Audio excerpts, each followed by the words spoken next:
2024 चुनाव के बाद बसपा अपने संगठन में बड़ा फेरबदल कर रही है। चुनाव के समय आकाश आनंद के हटाने के बाद लखनऊ बैठक में आकाश के हाथ में फिर से शिष्टियां दे दी गई है।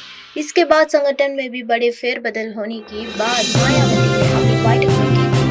2024 लोकसभा चुनाव के दौरान मायावती ने आकाश आनंद को अपलिप्त करते हुए उनसे अपना उत्तराधिकारी का पद ले लिया था और उनको प्रचार करने से भी रोक दिया था। पर चुनाव के बाद ही पहली बैठक में मायावती ने उनको एक बार फिर से अपना उत्तराधिकारी बनाते हुए पूरे संगठन में फेरबदल करने की मंशा बता दी और उसमें नए लोगों को जिम्मेदारी देने की बात भी निकाल के सामने आई थी। रविवार को लखनऊ की जिला कमेटी में बड़े बदलाव करते हुए बसपा ने नई कमेटी बना दी गई है। मायावती के निर्देश पर बनी कमेटी में नए पदाधिकारियों का ऐलान किया गया है। लखनऊ के जिलाध्यक्ष शैलेंद्र कुमार गौतम के नेतृत्व में पूरे जिले की टीम का ऐलान हुआ है। इस लिस्ट में बसपा ने राकेश जायसवाल को जिला उपाध्यक्ष बनाया है, करण पटेल को जिला महासचिव बनाया गया है, रमाशंकर गौतम को जिला सचिव बनाया गया है। इनके अलावा यूसुफ गाजी को जिला खजांची बनाया गया है। इसके अलावा एड विशाल कांची और कुलदीप राव को जिला कार्यकारिणी सदस्य बनाया गया है। विजय चौधरी को जिला BBF संयोजक और RK भरमन को बमसेठ का जिला संयोजक बनाया गया है।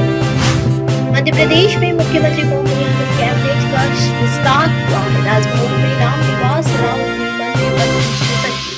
वह श्योपुर जिलों की विजयपुर सीट से 6वीं बार विधायक चुनी गई है। रामनिवास रावत लोकसभा चुनाव के पहले 30 अप्रैल को कांग्रेस छोड़कर बसपा में आए थे और प्रदेश कांग्रेस के कार्यकारी अध्यक्ष भी रह चुके हैं। रामनिवास रावत के बसपा में आने से ग्वालियर चंबल में पार्टी को मजबूती मिली है। यही वजह है कि प्रदेश से लेकर केंद्रीय नेतृत्व तक रामनिवास रावत के नाम पर पहले ही स्वीकृति दे चुका था। मुख्यमंत्री डॉक्टर मोहन यादव ने रविवार शाम राजभवन में राज्यपाल मंगूभाई पटेल से सौजन्य भेंट कर मंत्रिमंडल विस्तार की जानकारी दी। रामनिवास रावत के अलावा 2 और विधायकों को मंत्रिमंडल में शामिल किए जाने की अटकलें दी। इनमें कांग्रेस से बसपा में आए और अमरवाड़ा विधानसभा सीट से विधायक पद छोड़कर उपचुनाव लड़ रहे कमलेश शाह और बिना से विधायक निर्मला सप्रे शामिल है।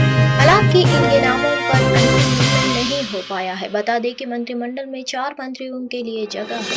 फिलहाल 30 मंत्री है और अधिकतम 36 हो सकते हैं। मंत्रिपद की शपथ लेने के पहले रामनिवास रावत सोमवार को विधानसभा की सदस्यता से त्याग पत्र देंगे। विधानसभा में नेता प्रतिपक्ष उमंग सिंघार ने 2 दिन पहले उनकी और निर्मला सप्रे की सदस्यता समाप्त करने के लिए विधानसभा अध्यक्ष को समक्ष याचिका प्रस्तुत की।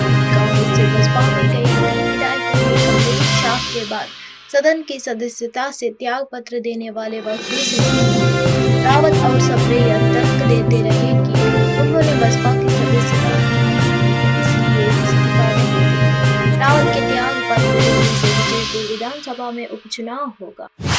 देश की आर्थिक राजधानी मुंबई में देर रात से ही बारिश हो रही है, जिससे जनजीवन और यातायात पर असर पड़ रहा है। भारी बारिश की वजह से शहर के कई इलाकों में जलभराव की स्थिति देखने को मिल रही है।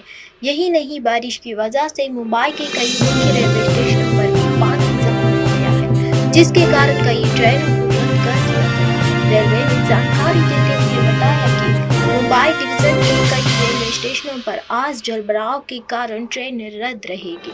बताया गया है कि ये ट्रेनें रद्द रहेगी। इसके अलावा बारिश के कारण बेस्ट बसों के कई रूट्स को भी उनके निर्माण को बदला गया है। वहीं मुंबई उपनगरी और हार्बर लाइन पर भी भारी बारिश की वजह से जलभराव के कारण रेल यातायात में देरी हुई है। इसकी वजह से छत्रपति शिवाजी महाराज टर्मिनस, कुर्ली, विक्टोरिया और बंडोर रेलवे स्टेशन प्रभावित हुए हैं। यही नहीं, मुंबई में लगातार बारिश के कारण कई इलाकों में जलभराव की गंभीर समस्या सामने आई है। इसकी वजह से लोगों को परेशानी का सामना करना पड़ रहा है। दरअसल मुंबई में आज रात 1 बजे से 7 बजे तक 6 घंटों में 300 मिमी से अधिक बारिश दर्ज की गई है। BMC बताया कि कुछ निचले इलाकों में जलभराव हो गया और उपनगरीय ट्रेन सेवाएं बाधित हुई है। साथ ही दिन में भी भारी बारिश की संभावना बीएमसी ने अपने अधिकार क्षेत्र में आने वाले सभी बीएमसी सरकारी और निजी स्कूलों और कॉलेजों में पहले सत्र के लिए अवकाश घोषित कर दिया गया है। मुंबई के वादी इलाके में 7 जुलाई को हिट एंड रन मामले में एक महिला की मौत पता चला कि घटना में शामिल BMW गाड़ी एकनाथ शिंदे गुट के शिवसेना नेता राजेश शाह की थी और उस वक्त उनका 24 साल का बेटा मिहिर ड्राइव कर रहा था। फरार चल रहे मिहिर के खिलाफ गैर इरादतन हत्या का मामला दर्ज किया गया है। पुलिस ने मिहिर के पिता को अरेस्ट कर लिया है। पुलिस ने बताया है कि जब मिहिर गाड़ी चल रहा था तो तब उनका ड्राइवर राज ऋषि पिता गाड़ी में उसके साथ था। आरोपी के पिता और शिवसेना नेता राजेश गाथ के साथ उस ड्राइवर को भी अरेस्ट किया गया है। पुलिस ने दोनों के खिलाफ आरोपों के बारे में नहीं बताया, लेकिन सूत्रों से पता चला है कि उन्हें दुर्घटना के बाद मिहिर की मदद करने के आरोप में गिरफ्तार किया गया है।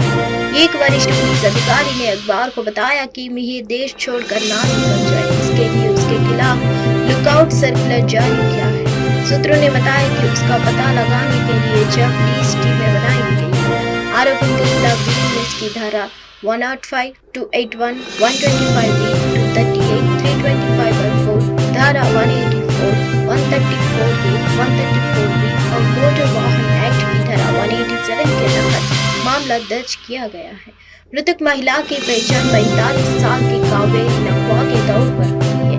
वो वर्ली कोलवाड़ी की रहने वाली थी। 7 जुलाई को सुबह 5:30 बजे कावेरी अपने पति प्रदीप के साथ स्कूटी पर मछली बेचने जा रही थी। तभी BMW कार ने स्कूटी को टक्कर मारी और उन्हें काफी दूर तक बोनट पर घसीटने के बाद सड़क पर फेंक दिया गया है। शिवसेना यूबीटी नेता अजीत ठाकरे ने कहा, पुलिस को आरोपी के खिलाफ सख्त कार्रवाई करनी चाहिए।